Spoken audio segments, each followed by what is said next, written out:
ಇಲ್ಲ ಕರೆಕ್ಟ್ ಆಗಿದೆ. ಕರೆಕ್ಟಾಗಿ ಬರ್ತಿದ್ಯಾ?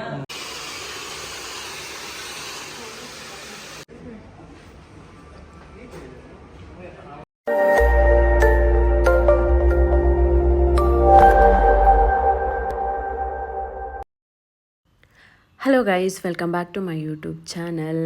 ಇನ್ನೂ ಯಾರೆಲ್ಲ ನನ್ನ ಚಾನಲ್ಗೆ ಸಬ್ಸ್ಕ್ರೈಬ್ ಆಗಿಲ್ಲ, ಪ್ಲೀಸ್ ಸಬ್ಸ್ಕ್ರೈಬ್ ಮಾಡಿ, ಲೈಕ್ ಮಾಡಿ, ಹಾಗೆ ಶೇರ್ ಮಾಡಿ ಮತ್ತು ಕಮೆಂಟ್ ಮಾಡಿ ಅಂತ ಹೇಳ್ತಾ ನಾನು ಸಲೂನ್ಗೆ ಹೋಗಿದ್ದೆ. ಹೇರ್ ಕಲರಿಂಗ್ ಮತ್ತು ಹೇರ್ ಟ್ರಿಮ್ ಮಾಡಿಸೋಣ ಅಂತ ಹೋಗಿದ್ದೆ. ನಂದು ಹೇರ್ ಕಲರ್ ಫುಲ್ ಡಲ್ಲಾಗಿದೆ ಮತ್ತು ಸ್ಪ್ಲಿಟ್ ಎಂಡ್ಸ್ ಕೂಡ ಇದೆ. ಸೊ ಟ್ರಿಮ್ ಮಾಡಿಸೋಣ, ಒಂದು ಫ್ರೆಶ್ ಲುಕ್ ಕೊಡೋಣ ಅಂತ ಹೋಗಿದ್ದೆ. ಸೊ ಈ ಸಲೂನಲ್ಲಿ ನಾನು ರೂಟ್ ಟಚಪ್ ಮಾತ್ರ ಮಾಡಿಸ್ದೆ. ನೋಡೋಣ ಆಮೇಲೆ ಪ್ಯಾಚಪ್ ಟೆಸ್ಟ್ ಮಾಡಿಸಿ ಆಮೇಲೆ ಹೇರ್ ಕಲರಿಂಗ್ ಮಾಡಿಸೋಣ ಅಂತ. ಸೊ ಈ ಸಲೂನಲ್ಲಿ ನಾನು ವಿತೌಟ್ ಬ್ಲೀಚ್ ಟೆಸ್ಟ್ ಪ್ಯಾಚ್ ಮಾಡಿಸ್ದೆ, ಹೈಲೈಟ್ಸ್ ಹಾಕ್ಸೋಣ ಅಂತ. ಸೊ ನನಗೆ ಅಷ್ಟು ರಿಸಲ್ಟ್ ಬರಲಿಲ್ಲ. ಸೊ ಓಕೆ ಅಂದ್ಬಿಟ್ಟು ರೂಟ್ ಟಚಪ್ ಮಾತ್ರ ಮಾಡಿಸ್ಕೊಂಡು ವಾಪಸ್ ಬಂದೆ. ಸೊ ನೆಕ್ಸ್ಟ್ ಬೇರೆ ಕಡೆ ನೋಡೋಣ ಅಂತ ಎಗೈನ್ ಬೇರೆ ಸಲೂನ್ಗೆ ಹೋಗಿ ಹೇಳಿದೆ, ನಾನು ಈ ಥರ ರೂಟ್ ಟಚಪ್ ಮಾಡಿಸಿದ್ದೀನಿ ಮತ್ತು ಟೆಸ್ಟ್ ಪ್ಯಾಚ್ ಕೂಡ ಮಾಡಿಸಿದ್ದೀನಿ, ಬಂದಿಲ್ಲ, ಬಟ್ ಹಂಗೆ ವಿತೌಟ್ ಬ್ಲೀಚೇ ಮಾಡಿಕೊಡ್ತೀನಿ ಅಂತ ಹೇಳಿದ್ರು ಅವರು. ಹಾಗೆ ಏನು ಗೊತ್ತಾ, ಇಲ್ಲಿ ನಾನು ಹೇರ್ ಕಲರ್ ಫ್ರೀಯಾಗಿ ಮಾಡಿಸ್ದೆ. ಹೈಲೈಟ್ಸ್ನ ಹೇಗೆ ಅಂತ ನಿಮಗೆ ಗೊತ್ತಾಗಬೇಕಂದ್ರೆ ವಿಡಿಯೋ ಎಂಡ್ವರೆಗೂ ನೋಡಿ. ವಿಡಿಯೋ ಎಂಡಲ್ಲಿ ಹೆಂಗೆ ಫ್ರೀಯಾಗಿ ಮಾಡಿಕೊಟ್ರು ಅಂತ ಹೇಳ್ತೀನಿ. ಸೊ ಕಲರೆಲ್ಲ ಸೆಲೆಕ್ಷನ್ ಮಾಡಿದ ಮೇಲೆ ಹಾಗೆ ಹೇಳ್ದಂಗೆ ನಾನು ವಿತೌಟ್ ಬ್ಲೀಚ್ ನೀಟಾಗಿ ಮಾಡಿಕೊಟ್ರು. ಸೊ ಕಂಪ್ಲೀಟ್ ಕಲರ್ ಸಕ್ಕತ್ತಾಗಿ ಬಂದಿದೆ. ತುಂಬ ಪೇಷನ್ಸಿಂದ ನೀಟಾಗಿ ಮಾಡಿಕೊಟ್ರು. ನಾವು ನಮ್ಮ ಫೇಸ್ಗೆ ತಕ್ಕನಂಗೆ ಹೇರ್ ಕಲರ್ ಸೆಲೆಕ್ಟ್ ಮಾಡ್ಕೊಳೋದು ತುಂಬಾ ಇಂಪಾರ್ಟೆಂಟ್ ಆಗುತ್ತೆ.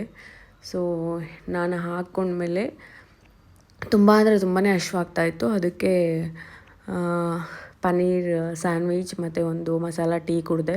ನಿದ್ದೆ ಬರುತ್ತೆ ಅಂದ್ಬಿಟ್ಟು ಒಂದು ಸಲೂನ್ಗೆ ಹೋದಾಗೆಲ್ಲ ಹೇರ್ದು ಏನೇ ಮಾಡಿಸಿದ್ರು, ಹೇರ್ ಸ್ಪಾ ಮಾಡಿಸಿದ್ರು, ಹೇರ್ ಕಲರಿಂಗ್ ಮಾಡಿಸಿದ್ರು ನಿದ್ದೆ ಬರ್ತಾ ಇರುತ್ತೆ. ಸೊ ಫೈನಲಿ ಬಂದು ಹೇರ್ ವಾಶ್ ಆಯಿತು. ಹೇರ್ ವಾಶ್ ಆದಮೇಲೆ ಹೇರ್ ಡ್ರೈ ಮಾಡಿ ಸೆಟ್ಟಿಂಗ್ ಮಾಡ್ತಾರೆ. ಸೊ ನಾನು ಹೇರ್ ಡ್ರೈ ಮಾತ್ರ ಮಾಡಿಸ್ತಾ ಇದ್ದೀನಿ, ಸೆಟ್ಟಿಂಗ್ ಆಮೇಲೆ ಮಾಡಿಸ್ಕೊಳೋಣ ಅಂತ. ಸೊ ಹೇರ್ ಡ್ರೈ ಆದಮೇಲೆ ನೋಡಿ ಹೇರ್ ಕಲರ್ ಎಷ್ಟು ಬ್ರೈಟಾಗಿ ಕಾಣಿಸ್ತಾ ಇದೆ, ಹೈಲೈಟ್ಸ್ ಅಂತ.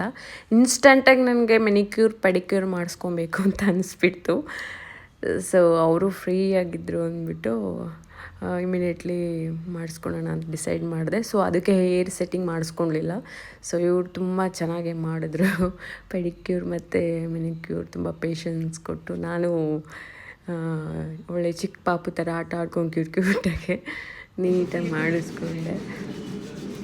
ಸೊ ನೀಟಾಗಿ ಇವರೆಲ್ಲ ಮಸಾಜೆಲ್ಲ ಮಾಡಿ ಎಲ್ಲ ನೀಟಾಗಿ ಮಾಡ್ತಾರೆ. ಬಟ್ ನಮಗೆ ಪೇಷನ್ಸ್ ಇರಬೇಕಷ್ಟೇ ಮಾಡಿಸ್ಕೊಳೋದಕ್ಕೆ. ಸೊ ಅಷ್ಟು ನೈಲ್ ಪಾಲಿಶಲ್ಲಿ ನನಗೆ 3 ಸೆಲೆಕ್ಷನ್ ಮಾಡಿಕೊಂಡೆ. ಲೆಗ್ಗೆ ಬ್ಲ್ಯಾಕ್ ಕಲರ್ ಹಾಕ್ಸ್ಕೊಂಡೆ, ಆ್ಯಂಡ್ ಹಾಗೆ ಹ್ಯಾಂಡ್ಸ್ಗೆ ರೆಡ್ ಕಲರ್ ಮತ್ತು ಗೋಲ್ಡ್ ಕಲರ್ ಹಾಕ್ಸ್ಕೊಂಡೆ. ಸೊ ಅದಾದಮೇಲೆ ಎಷ್ಟು ನೀಟಾಗಿ ಕಾಣಿಸ್ತಾ ಇದೆ ನೋಡಿ. ನನಗಿದು 3 ಕಲರ್ ಇಷ್ಟ ಆಗಿದ್ದು ಅದರಲ್ಲಿ. ಸೊ ಇದೇ ಹಾಕಿಸ್ಕೊಂಡೆ. ಇವಾಗ ಫೈನಲಿ ಹೇರ್ ಸೆಟ್ಟಿಂಗ್ ಮಾಡಿಸ್ಕೊಳ್ಳೋಣ ಅಂತ ವೆಯ್ಟ್ ಮಾಡ್ತಾ ಇದ್ದೀನಿ. ಸೊ ಆವಾಗಲೇ ಹೇಳಿದ್ದೆ ನಾನು ಹೇಗೆ ಫ್ರೀ ಮಾಡಿಸ್ಕೊಂಡೆ ಅಂತ. ಆ್ಯಕ್ಚುಲಿ ಹೈಲೈಟ್ಸ್ಗೆ ಬಂದು 4000+ ಟ್ಯಾಕ್ಸ್ ಆಗುತ್ತೆ. ಸೊ ನಾನು ಇಲ್ಲಿ ಮೆಂಬರ್ಶಿಪ್ ತೊಗೊಂಡೆ. 15,000 ಮೆಂಬರ್ಶಿಪ್ ತೊಗೊಂಡಿದ್ದಕ್ಕೆ 19,000 ಬರುತ್ತೆ. ಹಾಗಾಗಿ GST ಏನು ಇದರಲ್ಲೇ ಆ್ಯಡ್ ಆಗೋದಿಲ್ಲ. ಸೊ 15,000 ನಾನು ಪೇ ಮಾಡಿದ್ದು ಹಾಗೆ ಸೇವ್ ಆಗುತ್ತೆ. 4,000 ನಾನು ಹೈಲೈಟ್ಸ್ ಹಾಕಿದ್ದಕ್ಕೆ ಯುಟಿಲೈಸ್ ಮಾಡಿಕೊಂಡೆ. ಸೊ ನೀವು ಇದೇ ಥರ ಸೇವ್ ಮಾಡ್ಕೊಬೋದು. ಈ ವಿಡಿಯೋ ಇಷ್ಟ ಆಗಿ ಲೈಕ್ ಮಾಡಿ, ಶೇರ್ ಮಾಡಿ, ಕಮೆಂಟ್ಸ್ ಮಾಡಿ.